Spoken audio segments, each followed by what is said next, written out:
안녕하세요. 네, 안녕하세요. 예, 오늘 중국 광군이가 사랑하는 한류 스타 한 분을 모셨습니다. 네, 안녕하세요. 반갑습니다. 최민입니다.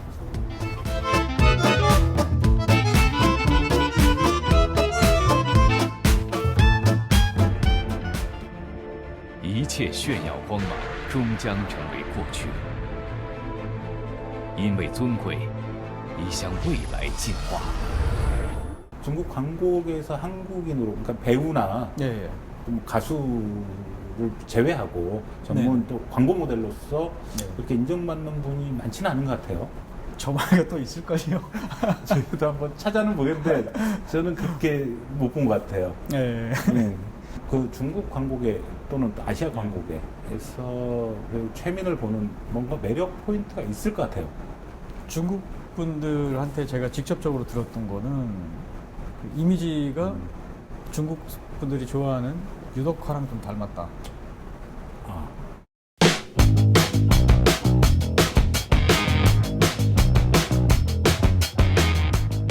중국 분들이 그런 선을 가진 그 외모를 좋아한다고 선호한다. 그러시더라고요. 아. 그리고 중국에서 봤을 때는 제가 굉장히 이국적으로 보이나 그래요. 한국에서 봐서도 이국적으로 보여요. 그러니까 한국 분들이 보셨을 때도 이국적으로 보여주시는 면도 있고, 네. 근데 일본 분들이 봤을 때도 한국에서 제가 일본 사람 같다는 얘기를 많이 듣거든요. 근데 오히려 일본에서는 또 이국적이라고 얘기를 해요. 그러니까 어느 나라에서도 다 이국적으로 보는 거예요. 외모계의 금수저. 아이고 감사합니다. 그 한류 열풍 이전에 이미 이제 중국 왔다 갔다 하시면서 진출을 네네.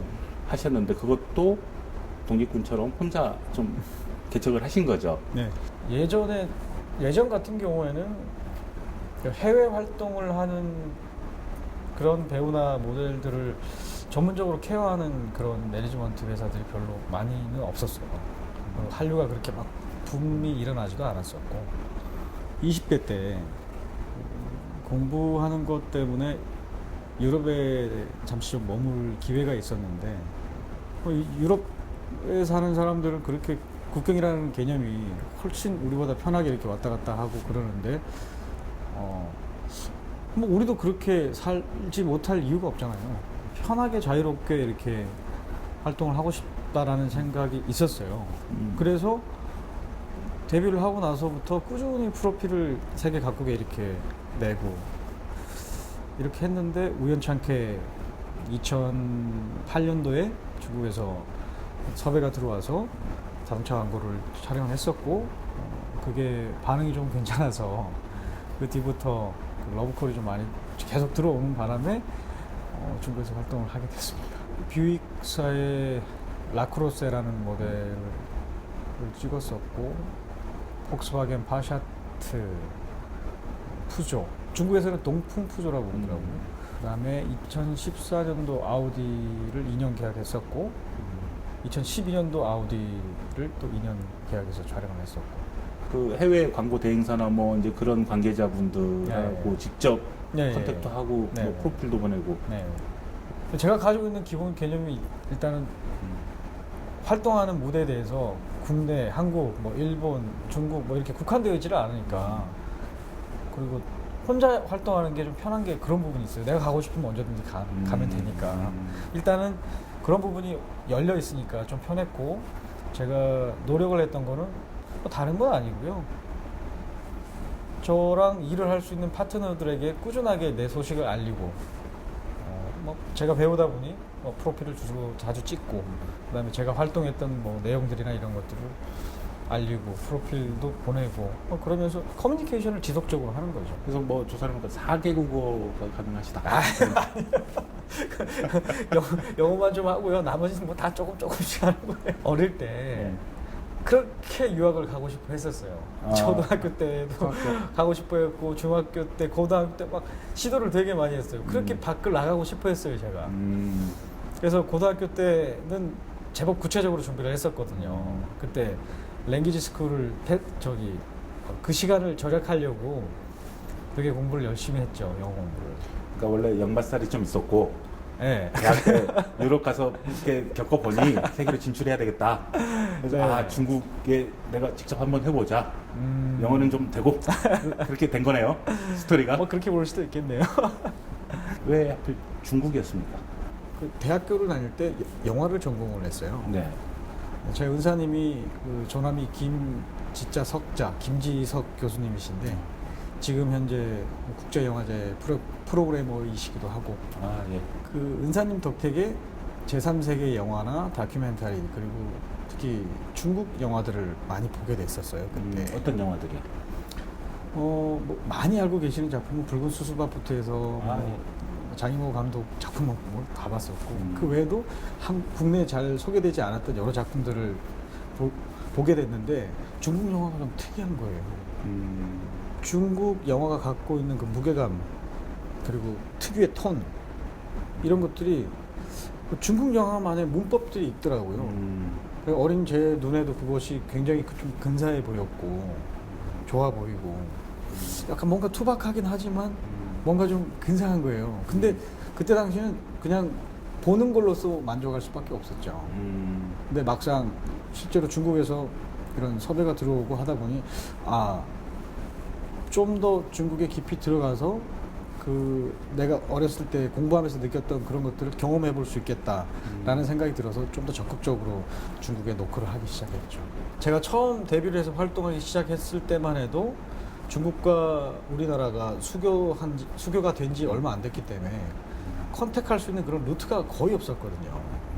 그래서 뭐 개인적으로 계속해서 홍콩이나 다른 나라로 계속해서 제가 노크를 했던 거고 우연하게 한 작품 하게 되면서 계속해서 신경을 많이 쓰게 됐는데 저도 집중을 하고 사고가 굉장히 열려 있어요. 공산주의 국가라서 오히려 많이 닫혀 있을 것 같고 그럴 것 같은데 깜짝 놀랐어요. 우리가 원하는 무언가를 얻어내기 위해서는 뭐 수단과 방법을 물론 불법적인 건 아니겠지만 수단과 방법을 안 가요. 중국 광고를 찍는데 굳이 중국 모델이 아니어도 된다라는 거죠. 그러니까 저도 한국 배우고 한국 모델임에도 불구하고 중국에서 계속 그렇게 활동을 할 수 있었던 거고. 광고주의 결정은 중국인들이었을 거 아닙니까? 그렇죠. 그렇죠? 네. 그거를 다 포용을 했다. 네. 폭스바겐 파샤트를 촬영할 때였는데 그때 중국에서 섭외가 들어왔는데 그때 당시 저는 한국에서 드라마를 촬영하고 있었거든요. 이쪽에서 내줄 수 있는 시간이 단 이틀밖에 없는 거예요. 그래서 출연을 고사를 했는데 고맙게도 최민이 아니면 안 된다며 그러시길래 한국 드라마 팀에게 양해를 구하고 중국을 갔어요. 절대 이틀에 끝낼 수 없는 스케줄이었거든요. 도착하자마자 아침부터 저녁까지 풀리 계속 옷 갈아입으면서 의상 피팅을 하고 하루 종일 피팅하고 자고 새벽에 일어나서 바로 촬영장 갔더니 저랑 똑같은 실제 사이즈의 모델이 한 분 계시는 거예요. 지역 모델? 네. 시간을 절약하려고 제가 쉬는 동안 그분은 가서 또 조명이랑 블라킹이랑 맞추고 다 되고 나면 제가 가서 또 찍고 계속 반복해서 하루 종일. 메이크업이나 뭐 이제 세팅 시간이 오래 걸리니까 그 시간에 그쵸. 위치도 잡고 네, 제 메이크업 수정할 때 그분이 대신 가서 위치 잡고 자리 잡아놓고 네, 세팅 다 해놓고 그렇죠, 촬영만 하면 네. 할 수 있게 가서 저는 또 촬영하고 계속해서 하루 종일. 아니 그렇게 배려를 해줬다는 거는 네. 그만큼 인정을 받았기 때문에 중국에서 이렇게 인정을 하는 배우로서 매력들을 그들이 생각하는 게 있고 네.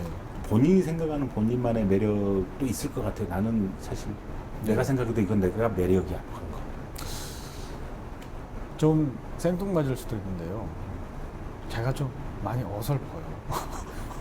허당? 네, 맞아요. 이미지는 막 빈틈없어 보이고 이러는데 사실 이거는 광고나 작품들 통해서 만들어진 거고요. 실제로는 굉장히 좀 허당기가 있어요. 사실은 대중은 그런 면에서 인간미 때문에 더 친근감을 갖는데 그렇죠? 그렇죠. 보여주실 기회는 별로 없었던 것 같아요. 그렇죠. 작품에서는 계속해서 저희 이런 이미지만을 쓰고 싶어 하시더라고요. 모르시는 거죠? 그렇죠. 네. 홈쇼핑 방송을 통해서 1차 검증을 하기로 한 약속을 어기셔서 런칭 논의는 어려울 것 같습니다. 이두강 묻고 이 나라 뜬다. 피고인께서 소명 의지가 생기시면 우리도 인간입니다. 이성적인 논리도 중요하지만 때론 감성적인 호소가 필요할 때도 있죠. 그 신발로 했잖아. 야, 네 소속돼봐. 야, 이 새끼 잡아라. 전화. 빙긋 봐봐. 어디라냐? 영화나 드라마 쪽에서도 러브콜들이 계속해서 들어왔었어요. 아시아의 조지 클루니를 찾자 이렇게 된 거예요. 제 홈페이지가 공식 홈페이지가 그냥 서버가 다운이 됐어요. 하도 많은 사람들이 있어요. 하나, 둘, 셋. 이거 좋고. 술 마시자.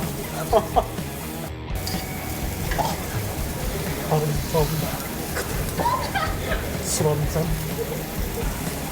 짠. 우리는 이 시점에서 그걸 짚고 넘어가지 않을 수가 없습니다.